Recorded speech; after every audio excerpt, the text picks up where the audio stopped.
roommates.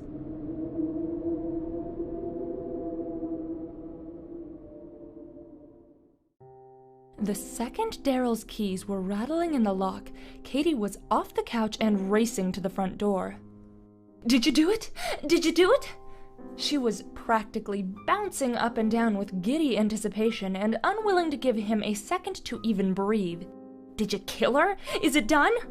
Daryl couldn't help but smile and shake his head. She was such a bad influence on him. He tried to remember the first time they had met, but for some reason was unable to.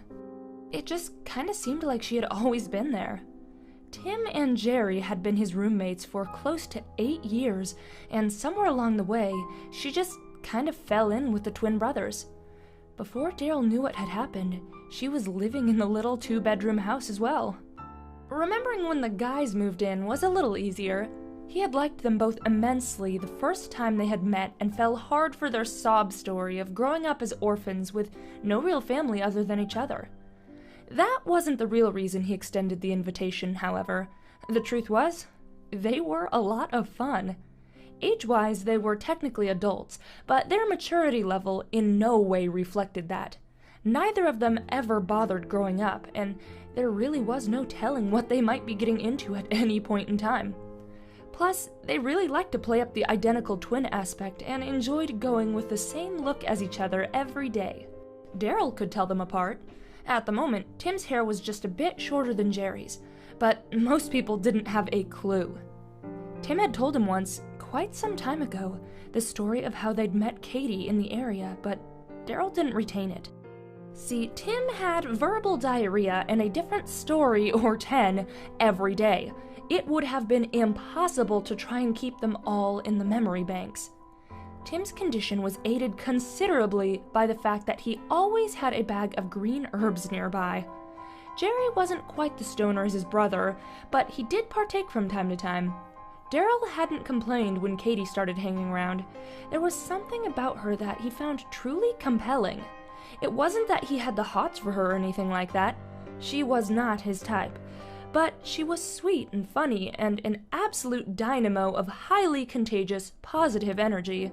He loved the way that she kept them all in line, yet on their toes at the same time. For all these reasons and others that he didn't fully understand, she could talk him into practically anything. She had the innate ability to persuade him into activities that most people would consider irrational, and a way of making sense out of it in the process. That's the way it was with Julie, his soon-to-be deceased ex-girlfriend, as well as Marcus, his recently deceased ex-best friend. As crushing a blow as discovering their secret liaison was, Daryl was originally going to just break off both relationships and count his blessings that he discovered the infidelity when he did, and not further down the road when she might have been his wife and he might have been his best man. It had been Katie who had finally gotten him to see the reasoning behind ending their lives. They were, after all, bad people. Who knows who else they would end up hurting in the long run? It was the same thing with Yuri Milosh, the Ukrainian guy who used to live down the street that swindled Daryl out of nearly $3,000 in his Ponzi scheme. How many little old ladies would he have cleaned out before someone finally stopped him? Then there was Pritchett Ricketts, the prick who kept pinching his clients by undercutting his offers on jobs.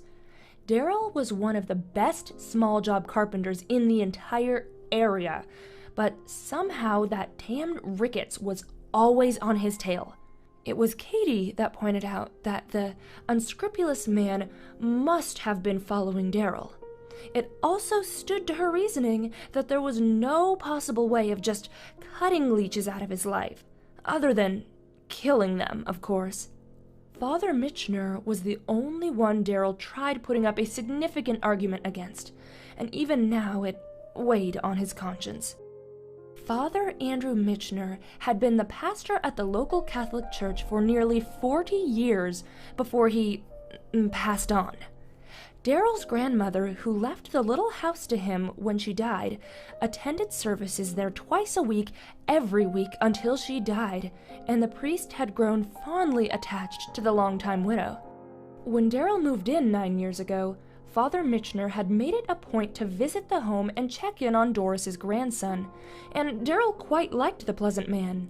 Not enough to attend his church, but he did like him. It was Tim and Jerry who initially didn't care for him. The first time they met, the father made a lighthearted joke about being freeloaders who didn't pay rent, and despite the lack of malicious intent, the guys, who never took offense at anything, had their feelings hurt. That was really no big deal, but the priest continued to make weekly recruiting visits, and eventually Katie was the one to see the demons in him. Absolutely terrified the first time she saw the man and the creatures possessing him from within, she later explained that the gift was called discernment, and that she had always been able to see unclean spirits. Daryl fought her for some time on the issue, but her fear was real, and Katie never lied to him, or anyone for that matter. She was truthful to a brutal fault, and in the end, he believed. He believed in a world beyond the one he could. He believed that Katie had gifts that he did not, and above all, he believed her when she said they would be plagued by demonic attacks if the poor man wasn't put out of his misery. It was, by her estimation, a mercy killing. Daryl had been hoping that moment of bestowment mercy would be the last time he would have to deal with such unpleasant things. But here he was again. "So," she pressed, "are you going to answer me or what?" Daryl chuckled again and pushed past her to the living room. "Are you going to give me a chance to actually answer?" Katie feigned offense behind him and said, "Well, excuse me. By all means." Tim and Jerry were wrestling with each other on the other couch like a couple of teenage boys, and didn't bring it to an end until Daryl plopped down on the couch next to them, diverting their attention. "Well?" Jerry asked what they were all thinking. "He hasn't said." Katie had positioned herself on the lazy boy across from them. "For some reason, he's trying to play it cool, which," she paused for effect, "is not cool." The brothers began to fall over each other with raucous laughter, which brought Daryl's attention to the empty baggie and green herbs strung about the coffee table. They were high as kites. Sometimes living with those two was like being in a frat house, or having children maybe. He definitely didn't take them as seriously as he did his female roommate.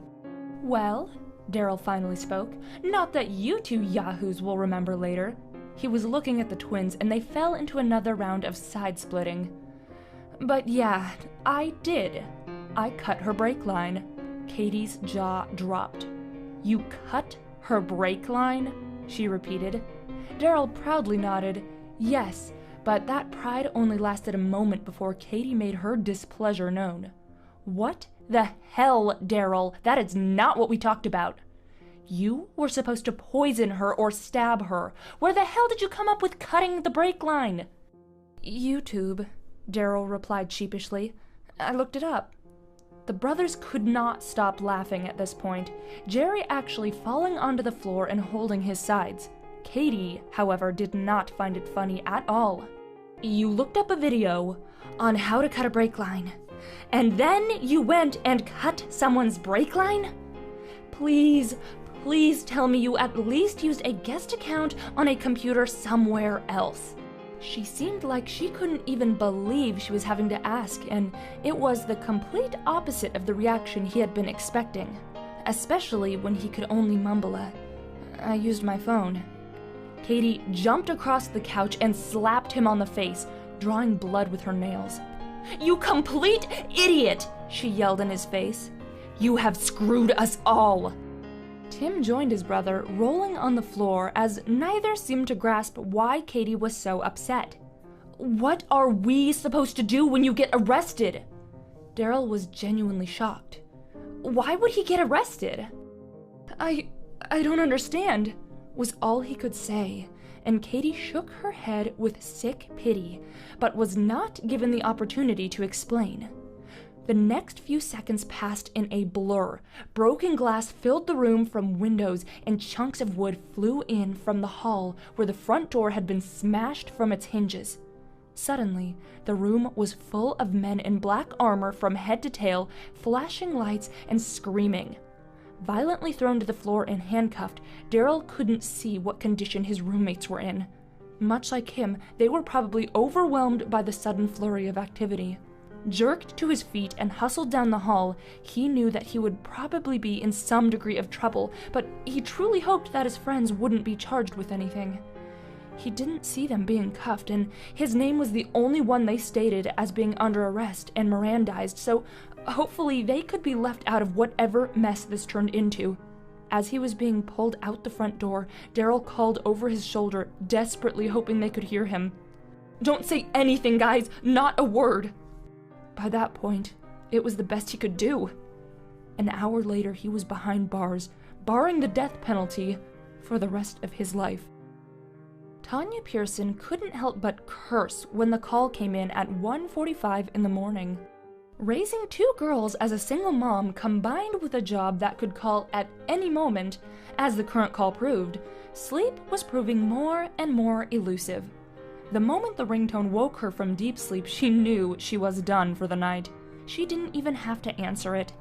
It did, however, turn out to be a rather interesting call, though.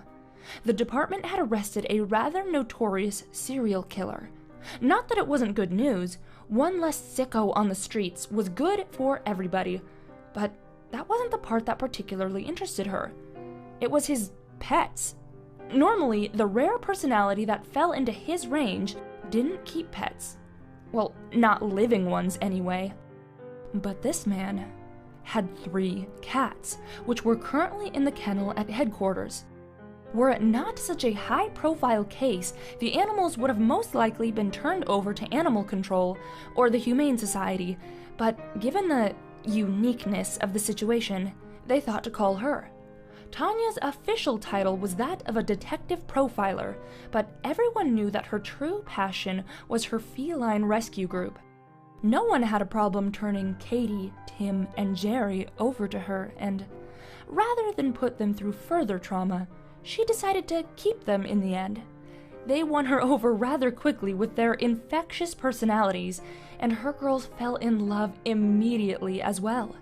The youngest, Sarah, even claims that they speak to her. It's adorable.